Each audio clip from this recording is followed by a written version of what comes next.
tout bien synthétisé et à la fois développé vous retrouverez donc tout cela sur notre site internet. Une histoire maintenant bouleversante, celle que nous raconte Violaine Vanoyek dans un récit qui s'appelle Homicide, publié aux éditions Alphée. Violaine Vanoyek, que l'on connaît dans cette émission, Richard, puisqu'on l'a reçue à plusieurs reprises, égyptologue très connue. Elle a publié énormément d'ouvrages et elle avait l'habitude de travailler avec son mari, Philippe, qui était banquier et qui a tout arrêté pour se consacrer à ses recherches avec elle. Ils allaient partir ensemble en Égypte lorsqu'il a subi un rhume. Et avant de partir en Égypte, on lui a conseillé d'aller à l'hôpital pour chercher des médicaments. On va accueillir Violaine Vanoyek qui va nous rejoindre sur ce plateau. Violaine, qu'est-ce qui se passe? Un jingle. Ah bon, d'accord. Alors donc, Violaine Vanoyek.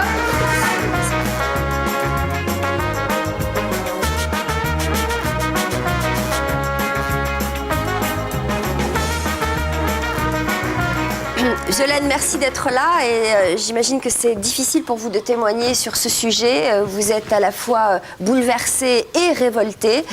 Votre mari Philippe avait 52 ans. Il était donc sur le point de vous accompagner en Égypte lorsqu'il a développé un mauvais rhume qu'il avait du mal à soigner. Donc on lui conseille avant de partir d'aller à l'hôpital pour chercher des antibiotiques. Des antibiotiques, voilà. Donc il part de chez vous, vous lui préparez quand même un petit sac, mais normalement il ne doit pas y rester, il doit rentrer l'après-midi même. Alors déjà, ça se passe pas très bien parce que vous attendez une ambulance pendant 4 heures. Oui, j'attends déjà une ambulance pendant 4 heures. Je me suis aperçue qu'en cas d'urgence, c'était pas si facile d'avoir une ambulance. Et puis ce qui se passe surtout très mal, c'est qu'effectivement, il est transporté, donc on va dire du domicile jusqu'à l'hôpital, c'est environ un quart d'heure. Moi, je prends ma voiture personnelle parce qu'on ne m'accepte pas dans l'ambulance. Et pendant ce transport, il se passe quelque chose puisqu'il il a simplement un rhume et je le trouve en arrivant à l'hôpital avec un coma, dans un coma respiratoire. Donc je ne sais pas ce qui s'est passé dans l'ambulance. Allongé sur le lit, dans sa chambre, la tête en arrière, dans le coma. Et personne autour de lui, manifestement. Je dirais, Sophie, jetée en travers du lit, parce que c'est exactement ça, la tête renversée en arrière. Tout le monde sait que quand on a des problèmes respiratoires, on doit au contraire surélever la tête. Alors, vous avez croisé les ambulanciers qui couraient dans l'hôpital, qui ne se sont même pas arrêtés pour vous parler. Donc déjà, vous êtes un peu sceptique. Comment allait votre mari avant ce rhume? Vous dites qu'il avait quelques problèmes de somnolence, 52 ans, rien de particulier. Rien de particulier, bon, un petit coup de fatigue et puis un petit surpoids qui fait qu'effectivement, il avait tendance à dormir facilement, mais rien d'extraordinaire. Bon, si son rhume ne guérissait pas, c'est parce qu'il ressortait systématiquement et qu'il faisait très froid, voilà, j'allais dire presque comme tout le monde, quoi. Donc là, vous le trouvez dans le coma, personne autour de lui, vous alertez tout le monde, que se passe-t-il à ce moment-là? Si vous voulez, l'infirmière me dit il n'a rien, il a trop chaud. Or, il avait les yeux fixes au plafond, manifestement, il ne reconnaissait personne. Donc, j'ai été chercher le responsable du service qui a constaté tout de suite un coma respiratoire et qui l'a fait donc transporter dans un autre service, le service de réanimation. Alors, ça a duré 3 jours, cette période de coma. Après, il est allé en réanimation. Non, il est sorti du coma, excusez-moi, il est sorti du coma quelques heures plus tard. On a omis de me le préciser, mais il est sorti du coma quelques heures plus tard. Et il est véritablement revenu à lui, j'allais dire normal, entre guillemets, 10 jours plus tard. Alors, à quel moment, dans cette cascade d'erreurs, on va voir un peu plus tard, les choses basculent, vous avez le sentiment que les choses basculent? Écoutez, moi, au départ, j'ai l'impression que l'hôpital a fait son travail, notamment en réanimation. Et j'ai l'impression que les choses ont basculé, c'est très simple, quand il y a eu une erreur reconnue donc d'un chef de clinique sur place et qui, comment vous dire, mon mari était intubé et qui l'a mis dans une position assise. On sait très bien que quand un patient est intubé, il ne doit pas être en position assise. Le tube devait être mal attaché et il est surtout resté sans surveillance. Ce qui veut dire qu'en service de réanimation, mon mari s'est endormi puisqu'il avait pris un calmant, on lui avait donné un calmant et le tube est tombé. Étant assis, le tube est tombé et donc problème respiratoire et comme ils n'ont pu réintuber qu'une demi-heure plus tard, ce qui est très très très long, il a fait donc un arrêt cardiaque, ce qu'on appelle donc un ralentissement du flux et donc forcément un cerveau qui est mal oxygéné pendant ce temps-là.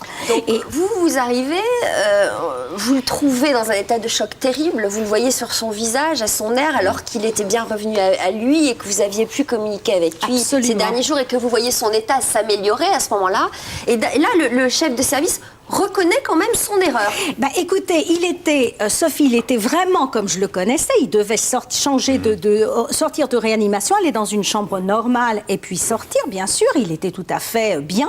Et le lendemain matin, très tôt, le chef de clinique m'appelle lui-même et me dit « J'ai commis une énorme erreur ». Donc, il reconnaît son erreur verbalement, bien sûr.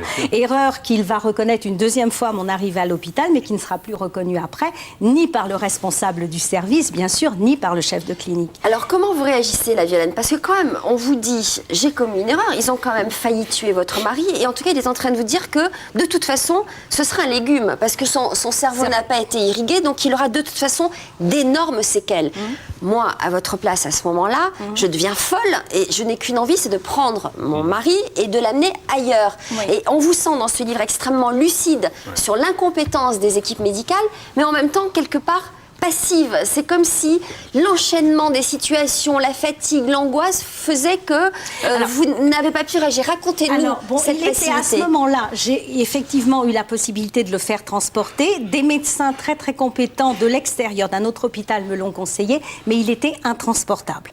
Donc il était intransportable à ce moment-là. Plus de risque à le sortir je ne pouvais pas. On était quasiment sûr à ce moment-là, qu'il y restait et que malheureusement, donc j'étais coincée en quelque sorte. Mais Violaine, comment vous pouvez continuer à faire confiance à un médecin qui est incompétent? Est-ce que vous n'avez pas le droit à ce moment-là de demander qu'un autre médecin s'occupe de votre mari? Oui, alors dans le service, il faut savoir qu'il y avait plusieurs médecins. Mais en fait, ils se sont tous solidaires les uns des autres. Oui, bien sûr. Mais cela dit, la question est intéressante parce qu'aujourd'hui, et pour les gens qui nous regardent, il y a des structures, il y a notamment un médiateur de la République depuis très peu de temps. Il y a un pôle santé et sécurité, si vous avez... Et les plaintes s'accumulent. En janvier, il y a eu 500 plaintes, 497 en février. Donc les gens, pendant des procédures comme ça, des situations, on peut appeler. Le téléphone va s'afficher, c'est le 0810 455 455. N'hésitez pas à appeler, même pendant une procédure. Absolument. Alors, on va voir la suite, parce que la suite est révoltante, tout à fait bouleversante. À partir du moment où donc, il y a eu cette erreur, il replonge dans le coma.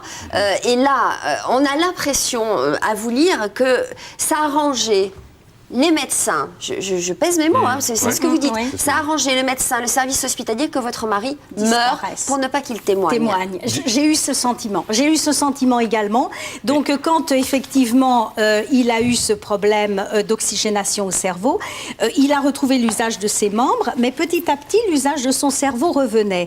Mais on m'a laissé entendre. C'est vous qui le constatez, vous êtes la seule à le constater. Avec mes parents, oui. Je suis la seule à le constater parce qu'il ne veut plus communiquer avec les médecins. Mais on vous dira que tout patient qui a été maltraité ou pas suffisamment bien soigné rompt avec ces médecins, ce qui est normal, il ne leur fait plus confiance. Donc les médecins rompent également avec le patient, et dans ces cas-là, il y a un mur qui se crée entre les deux. Et ça, c'est très grave, parce qu'ils abandonnent le patient. Et le patient lui-même. Alors même, vous allez même encore plus loin, en page 112, vous parlez on voulait presque qu'il décède pour récupérer... L'homicide, le titre est clair. Pour récupérer des organes, c'est la réalité. Alors, il faut savoir que c'est un CHU, il était dans un CHU un centre hospitalier universitaire. On appelait effectivement au don d'organes. C'est un établissement très connu de la région parisienne. Où on appelait au don d'organes pour des personnes de 50 ans qui étaient en pleine forme. Or, il lui avait scanné tous les organes, il était en pleine forme, justement, et j'en viens à me dire, mais c'est pas possible. Ils vont jusqu'à le tuer pour effectivement, ça me vient à l'esprit. Pardonnez ma question, il est décédé par la suite, vous allez nous raconter en détail, mais puisque vous parlez de ces organes, est-ce que vous avez donné ces organes à la science? Non, j'ai pas donné ces organes à la science parce que lui-même avait signé un bon comme quoi il ne souhaitait pas les donner. Donc j'ai respecté sa volonté, bien évidemment. Vous n'avez pas répondu à ce que vous avez subodoré? Non, absolument pas. Par contre, pour en revenir à ce que vous me disiez tout à l'heure, qui est très très important, quand il a eu ce problème d'oxygénation au cerveau, on m'a quand même suggéré de le laisser aller, de débrancher la machine. Or, moi-même, j'étais en contact et en communication avec mon époux, mais vraiment bien, il réagissait à ce que je lui disais. Et quelques heures plus tard, on me demandait si on pouvait le débrancher. En gros, c'était ça. Mais quand pour moi, c'était un assassinat. Il était encore dans le coma ou il avait des yeux ouverts, ils vous regardaient? Il était en réanimation, intubé.